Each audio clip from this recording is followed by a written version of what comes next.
listening to I Am Refocused Radio with your host, Shamaya Reed. This show is designed to inspire you to live your purpose and regain your focus. And now, here's your host, Shamaya Reed. Hey, welcome to I Am Refocused Radio. We are here once again, and you know what time it is. Anytime we have another show, we have an awesome guest. We have our guest, Roman Fischer. He is a high-performance coach. You can check out his business by going to his website, romanfischerofficial.com. He has a pretty awesome story, why he got into fitness and nutrition. But before we dive into all that, I want to welcome him to the show. Say, how you doing, Roman? Yeah, hey, I'm doing well. Thanks for having me.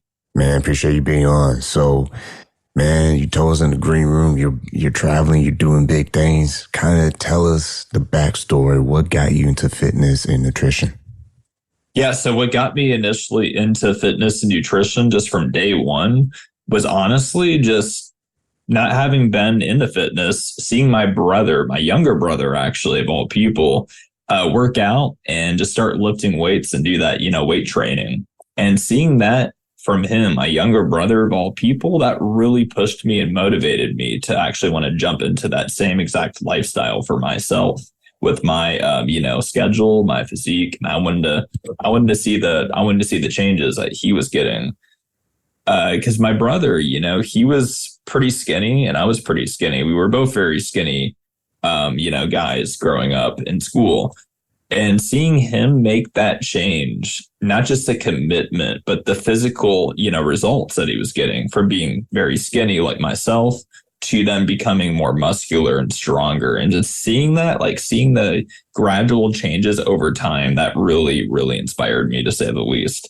So with that being said, that actually made me want to, start working out at least 3 to 4 days a week. And that's how I started. That's what really pushed me into that zone and into that inspiration to actually pick up, the weights and keep going.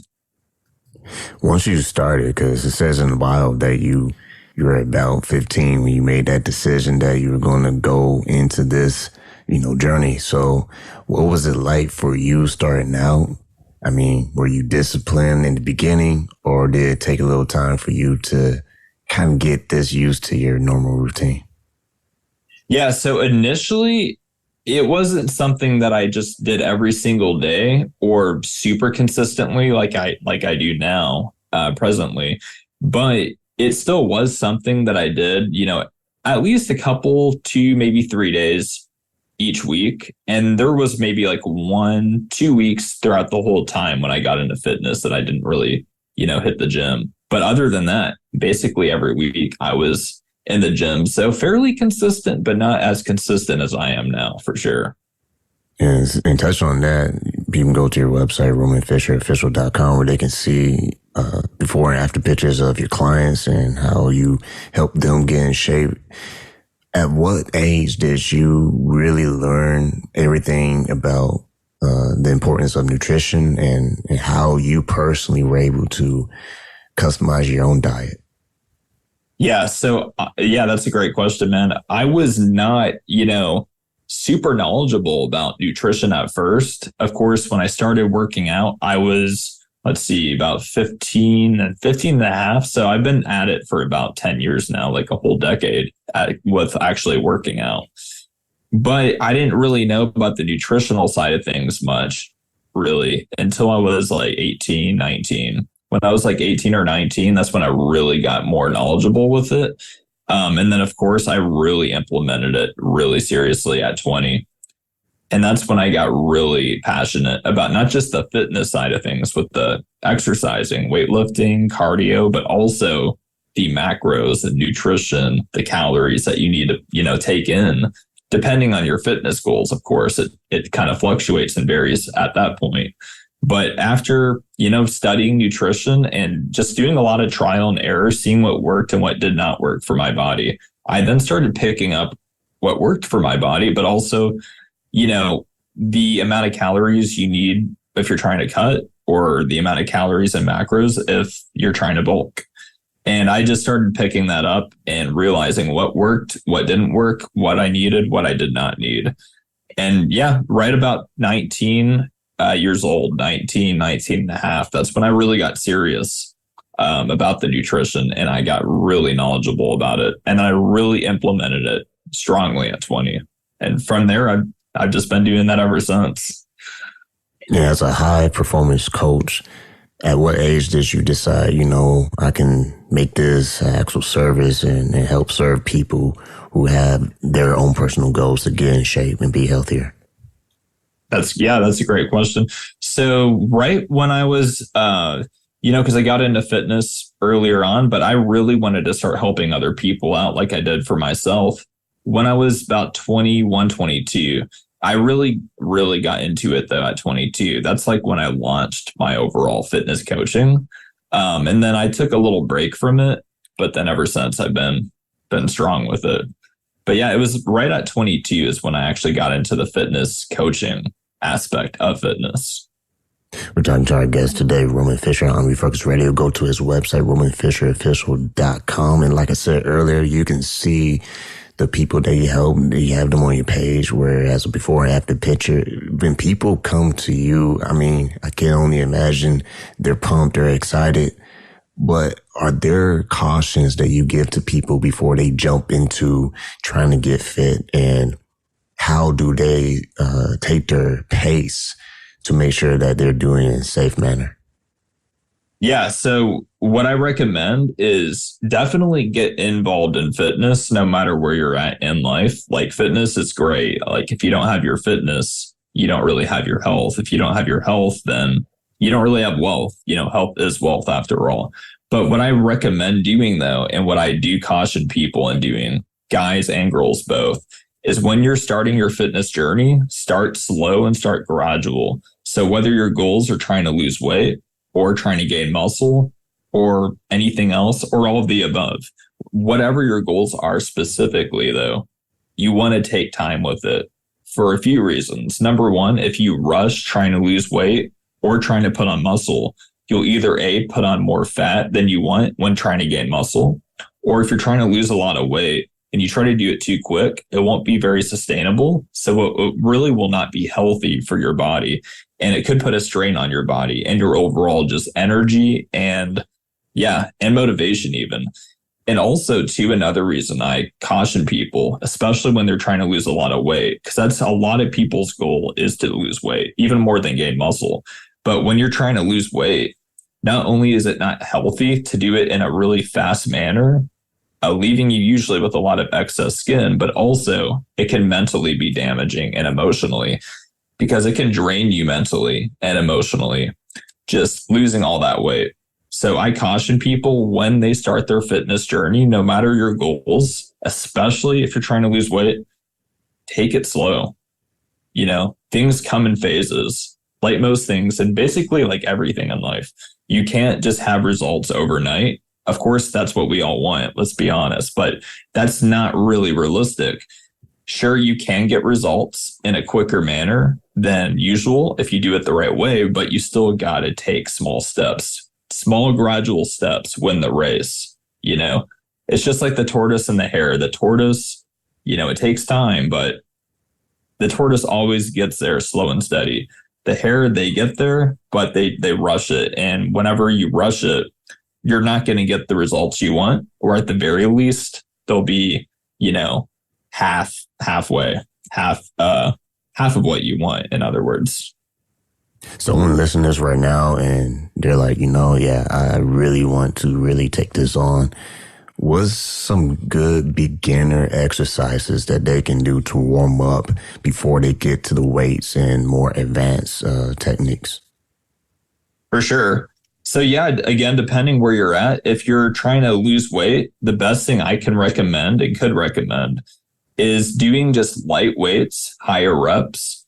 And if you're willing and if you're even able to, and also to save a lot of time for yourself, doing like circuit-based workouts. So you could do lower weight, so it's not a lot of weight, so it's not too intense for you, but just enough weight that you can handle with doing more reps to make up for not doing a lot of weight. And then also doing it in a circuit fashion that can actually help burn extra calories and save time with your workouts, especially if you have, really hectic, a very hectic, busy schedule. In addition to that, I recommend doing, dumbbells, maybe some barbells if you're comfortable, but just keep the weight low. Keep the weight low, keep the reps higher starting out just to have that foundation built, especially if you're starting out in weightlifting. And then you could throw in some body weight workouts like push-ups, sit-ups, and some planks if you're able to. But I would really start with, push-ups, sit-ups, some other body weight exercises, but mainly low weight when you're doing dumbbells and barbells.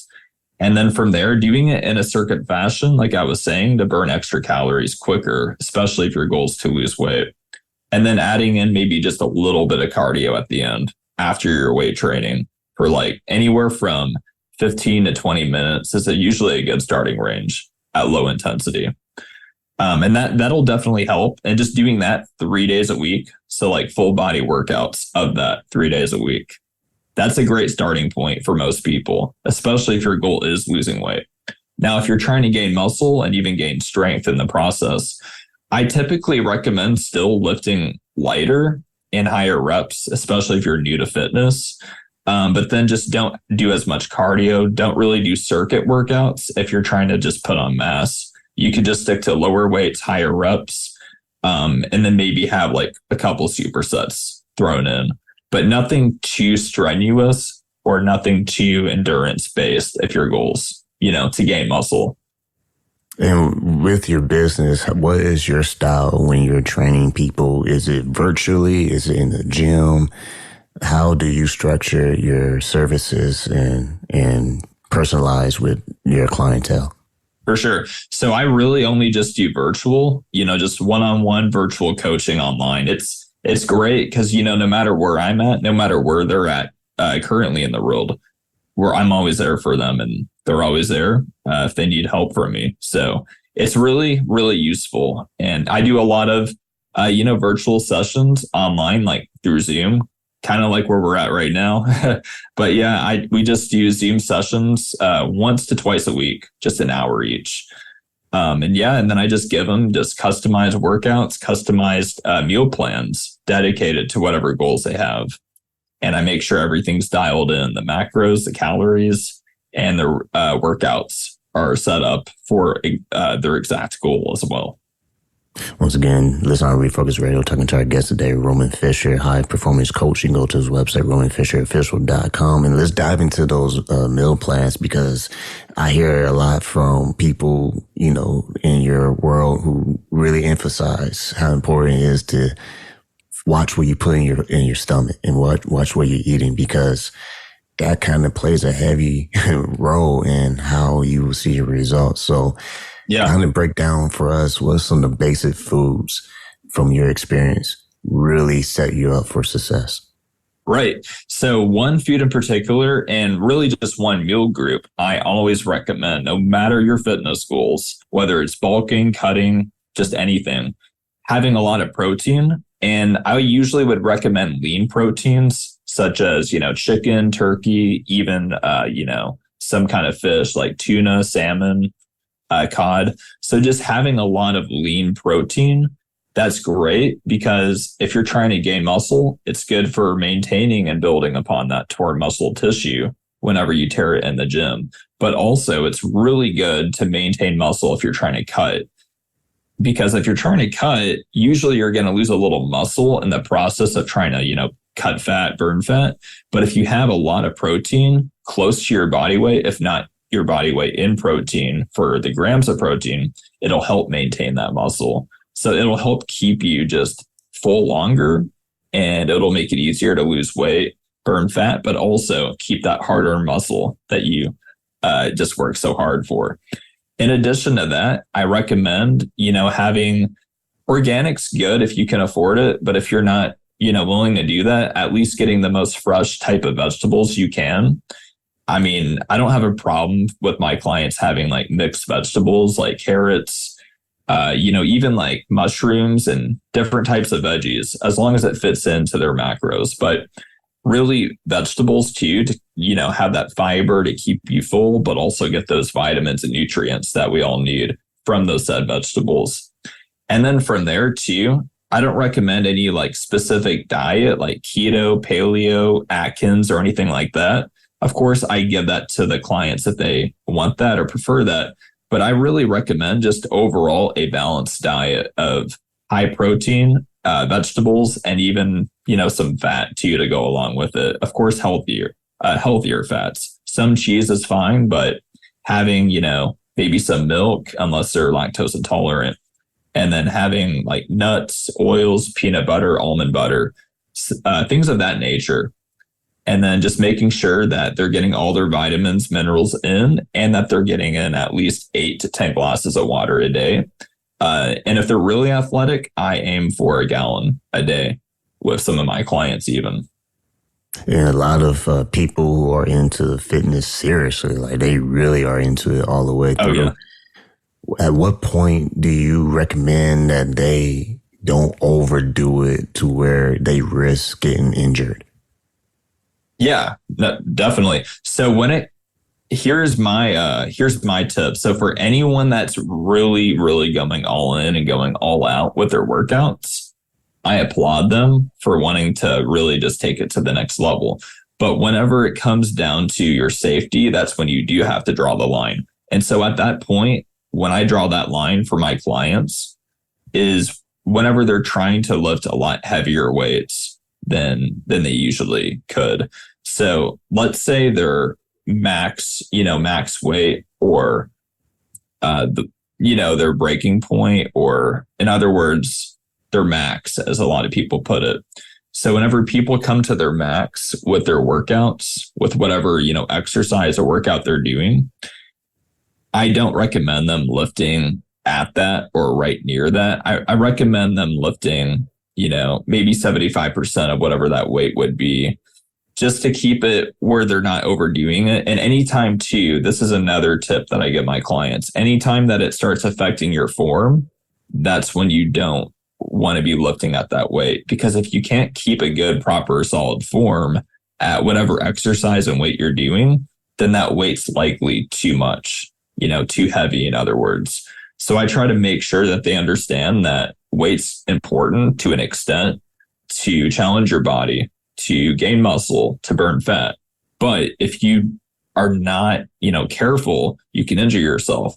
So you got to make sure the number one telltale sign that you're doing too much or you're overdoing it, in other words, is whenever your weight is so heavy that you can't even perform a proper, rep with proper form. So that's when I draw the line, especially. So I try to have them make sure that their form's good and that they're not overdoing it and that they're not over fatigued. So as long as they don't feel over fatigued and they can actually do the set and the reps pretty well and the form's still good, then I keep them at that. But anytime it's a little too much for them and they can't have proper form, then I have them drop the weight by, at least a solid 10 to 15 pounds at the least, if not even 20, just depending on where they're at with their weight. And also for those who are new to fitness, like they didn't grow up playing sports or anything like that. They weren't athletic growing up. At what point should they check with their doctor about their workout plans, especially if they're getting a little bit more intense? Is that very important for them to do a double check and say, hey, you think this might be too much? Or what would you say to that? Yeah, honestly, I'm not, opposed to that by any means. I mean, typically I always give, each client their own dedicated, customized workout plan with their, customized meal plan on top of it. But I'm not saying it doesn't hurt. It definitely does not hurt to go out and get like a second opinion on if this workout might be a little too much for them. But generally speaking, I don't ever have that with my clients unless they really want to. I definitely leave that as a, open alternative and possibility. But typically, I don't even really do that with my clients unless they prefer that. Typically, I just give them a full-fledged workout plan that will fit their, overall goals and where they're at. Like if they're injured, I make sure it's not super intense, just enough to challenge them without hurting them. And also with trying to actually help their pains with stretches and, light, low impact exercises in the process. So just depending where they're at and how active they are and how conditioned they are, that's what I'll really think of when putting together their overall workout plan and regimen. And you mentioned stretching. How important is it to stretch before your workouts? And do you recommend stretching afterwards? I heard people talk about stretching afterwards. Right. So honestly, stretching before and after can work, but I actually recommend stretching after. That way you can stretch and just really release all that pain and tension that you may have gotten earlier in the day. And even if you got a little sore in your workouts and had some tension from your workouts, you can just stretch it out after. That's really the best time I found for myself, especially, but even for other clients that I've had, they've noticed that it actually works much better for them. So to an extent, it can be personal preference a bit, but for the most part, and studies have shown that overall, while you can do both, and it can be preference based to an extent, it typically does fare you better and actually usually works better for your health and your overall well-being to do it after your weight training and even after your cardio, if you do cardio.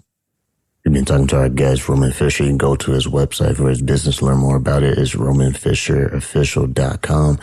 And you see, I remember growing up, you remember seeing like boxers using jump ropes to kind of do that heart rate, get that up. Right. How beneficial is doing jump rope when you're trying to build mass? And what are some of the things that people can benefit from that? Yeah. So jump roping, it's a great, endurance-based workout, no doubt. It's not really something I'd recommend typically for gaining muscle as much as just for trying to just burn calories and just, tone up and cut down, so to speak. But it is very important though, if you're trying to lose weight and just tone up your body and even boost your endurance to an extent, because it does, in a 15, 20 minute session, it can burn a few hundred calories right off the bat. So it's really, really, really good. I mean, especially if you're going super fast and you're going hard at it when you're jump roping, you could burn even that much more in a shorter amount of time. I mean, even in 10 to 15 minutes, you could burn probably a couple hundred calories if you really go hard at it. So yeah, I mean, I definitely recommend it if you want that extra, calorie burn for sure. Now, I mean, ellipticals and treadmills can work as well. And they're usually not as well, depending on how you do the ellipticals and treadmills, they're usually not as intense as like just pure jump roping, but you can still burn a lot of calories on those as well. So really it comes down to personal preference, which style of cardio you like more, because they both are in fact cardio based, but it just really depends what you like more and how much more time you're willing to put in to your cardio versus the other. What are some of the myths that you come across during your whole fitness career that people kind of get wrong when they first start and get into the fitness regimen? Right. So yeah, there are so many myths out there. So I do want to go over some workout-based myths and some nutritional diet-based myths. We'll start with the workout one since we've been on the topic of that. So the first huge workout myth is that, higher reps, lower weight will make you toned and it won't build muscle. So with that is, yes, if you do higher reps, lower weight, it can be endurance based and it can tone you to an extent, but you can still gain muscle with it. Any weightlifting, even calisthenics, will give you muscle and help you build muscle. Now, I will admit, more heavier weight will actually build muscle a little quicker because it will challenge your body a little more. But that's not to say you can't build a decent amount of muscle.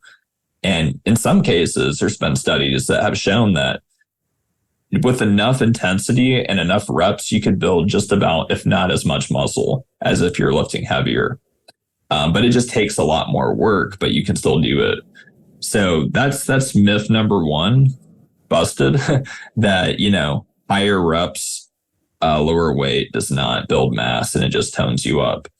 And just like with that, likewise, calisthenics, people say do not, build muscle and strength on your body, or at least not to the extent that it could with weights. So that's also another myth, that push-ups, sit-ups, well, especially push-ups for your chest and arms, it's not going to build muscle. Well, it definitely will. It just takes more time, and it takes a little bit more energy and effort than typical, weightlifting would. But it still does get the job done, and it still will build up mass and strength to your body, just with a little bit more effort. But that's another myth that I had to bust right there.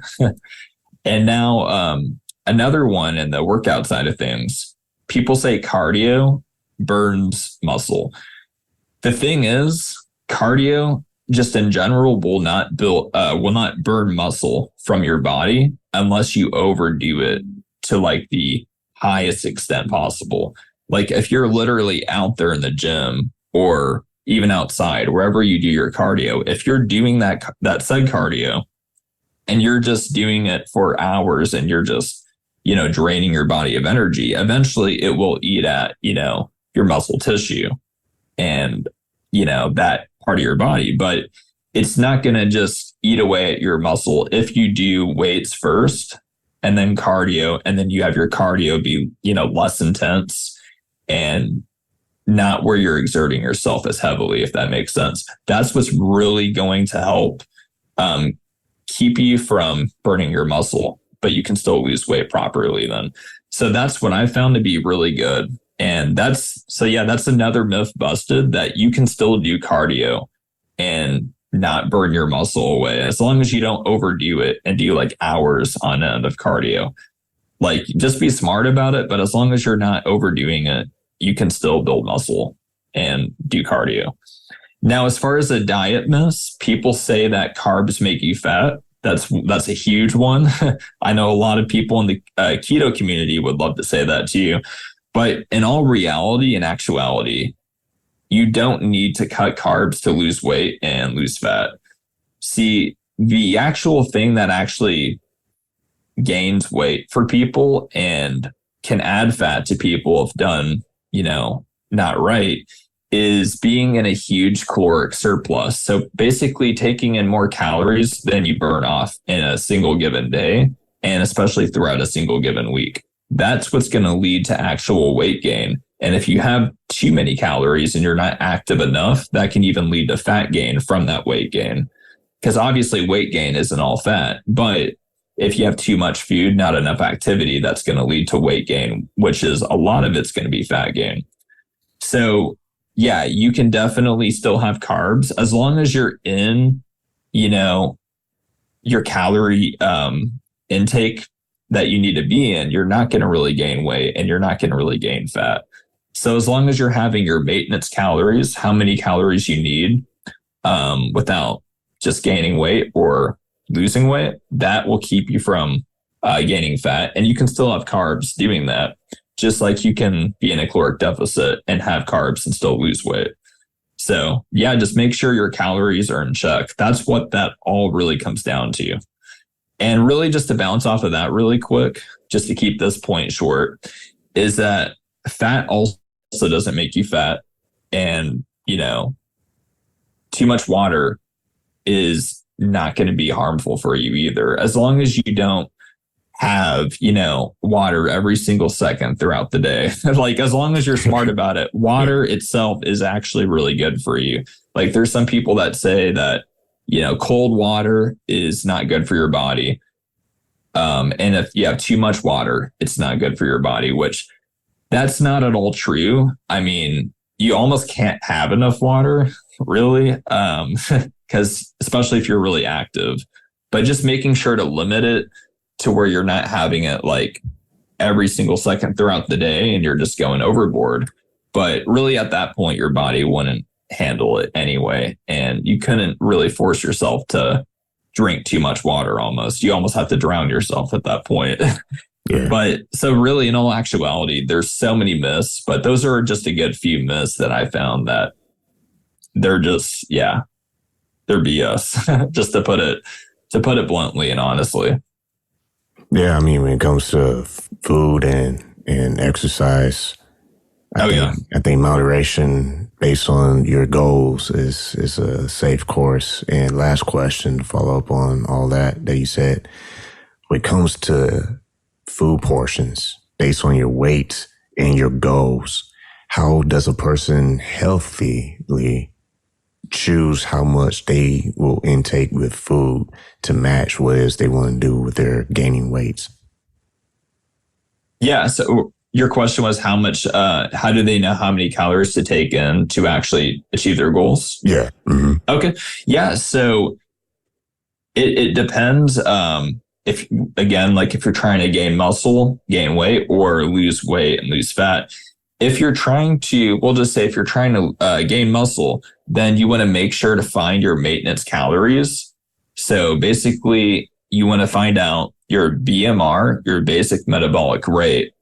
And then from there, find out your activity level, because your BMR or basic metabolic rate, that's how many calories you would burn if you were in a coma, basically.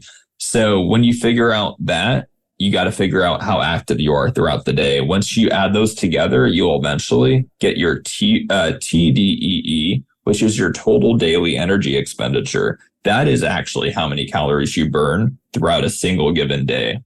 When you figure out that, then if you're trying to gain weight and gain muscle, you want to be in at least, I would say at least 400, if not even 500 calories above that, or above maintenance, in other words, which is your TDEE. And then you want to make sure to be in that, 500 calorie above maintenance area every day throughout the week. So that adds up 500 times, 7, that's 3,500 calories above maintenance throughout the whole week. That should net you about a pound gained of weight. Now, will that whole pound be muscle? Not really, but at least if done right and with the proper strength training and challenging to your muscles and with enough protein from your calories, that should net you close to about, if not half a pound of that 1 pound gained of muscle. And then over time, you can definitely gain, about a pound of muscle. If you're really doing it right, you could gain about a pound of muscle a month. Now, obviously, steroids and stuff can up that. Not that I recommend that, but steroids could, increase the muscle that you build a lot, sooner and quicker. Now, I personally recommend, having creatine hydrochloride with your protein and calories and workouts. And that'll actually help boost muscle growth and endurance and actually help you build muscle at a little quicker, faster rate. It'll almost, if not twice, the amount of time that you can, or shorten the amount of time in half than you would usually have to, wait to build that muscle when you take creatine, especially creatine hydrochloride. And I recommend it in powder form. So now if you're trying to lose weight though, on the inverse, you want to make sure what your TDEE is, as I was saying before, your maintenance calories basically that you just have throughout the day. You want to make sure to be in a 500 calorie deficit of that. So basically, instead of being above that 500 calories each day, you want to be below that 500 calories each day of the week. And that should add up to about 3,500 calories yet again, but just below maintenance throughout the week. And that should net you a pound of weight loss. And all that necessarily won't be fat, just like the other way won't be all muscle. But if you do it right, have enough protein, just like if you were trying to build muscle, and if you do the right amount of workouts without overdoing it, and you also have, enough water, enough sleep, 7 to 8 hours is really recommended. And making sure to just limit your stress. If you do all that and you follow everything to the T, then you should really lose close to if not a pound, then close to a pound of fat, a week. You should at least lose close to that, if not a whole pound of fat each week. Once again, listen to Refocus Radio, talking to our guest, Roman Fischer. You can go to his website, romanfisherofficial.com. Last question to tie up everything together. We hear a lot about sleep and how important it is to get, the best rest. While you're working out and watching your diet, how important is it to, find out how many hours is good for, the individual? How important is that to get your rest? Very important. Just to put it simply, very, very important. If you're not getting enough sleep, there's several problems that could stem from that, especially long term. And especially if you're consistently not getting enough sleep, it could be a huge, huge problem long term. So if you're not getting your 7 to 8 hours of sleep, especially when you're younger, of course, when you're older, you won't need nearly as much. You could get by with 6 hours and still be pretty healthy. But as a general rule, no matter my clients and their age, I typically still stress at least 7 hours of sleep, if not even 8. Because, you can never really seem to get enough rest anyway. I mean, too much sleep, if you're having 10 to 12 hours, that isn't going to really hurt you, may not really be good for productivity, but having 7 to 8 hours of sleep is really beneficial though, because you'll feel better, you'll look better, you'll have more energy. So it'll be a lot easier to get things done throughout the day, whether it's working out, working your day job, whatever job you have, your business, if you have a business, or just being able to just have energy to be there for your family if you're going out on a family event, whatever it might be. So just having more energy in general is huge and key for just overall wellness and quality of life. But in addition to that, for the health reasons on why I really stress and how it's important and why it's important is if you're getting, or if you're not getting enough sleep, it actually could pose you at a greater risk for heart attacks and just heart attacks. Obviously, that's not something that's healthy. It's not something that anyone would really want to have in their lives. But in addition to that, too, it'll raise your stress and lower your body's and overall mind's capabilities of handling said stress. Because when you have less sleep, your body does not process and handle stress nearly as well as it could if it had the proper rest that it needs. So the fact is, it'll also, in addition to that, add fat to your body, because when you don't have proper sufficient sleep, your body is not only inclined to be more stressed and not handle that stress well, but when you have that stress out of that, it actually produces a, fat hormone or a fat creating hormone called cortisol, and that creates fat in your body. And again, that's not something you want either, because more fat on your body, that's just going to be less, healthy for you. Obviously, some fat on your body's good, but it's going to just create more fat than you want. And over time, it's just going to be bad for your heart, bad for your overall health. And it's just, studies have shown too that when you don't get your rest, those people don't live as long. They just don't typically live as long. Their lifespan's not as, wide as it could be or as long as it could be. So for all those reasons there, I really stress getting enough sleep. And last but not least, not only is it good to get your sleep to reduce your fat, but also if you're trying to gain muscle and strength too, that's also very key, because when you sleep, that's when your body's really building that muscle. Just like when you sleep, that's when your body's really burning that fat. Because if you don't have your sleep, your body won't have the energy and healing phase, in other words, to actually build upon that muscle when you rest and burn that fat when you rest. And the only other thing that I just thought of is if you're trying to heal, let's say, and you're injured and you're trying to, gain flexibility and mobility, and you're just trying to heal from an injury, let's say, when you get your sleep, it'll be a lot easier to heal quicker. So again, you got to prioritize your Z's. So get your Z's, please. Perfect, man. Put that on a t-shirt. Once again, listen to Refocus Radio, talking to Roman Fischer, high performance coach. You can go to his website, romanfischerofficial.com. Someone listening right now and they're interested to take on your services, what's the best way that they can contact you for like an interview or see if you're a good fit? Definitely. Yeah, if you want to find out more about me and what I do, you could go to my direct website, romanfischerofficial.com, or you could just contact me best at Facebook or Instagram at Roman Fischer Official. Those are my handles or usernames.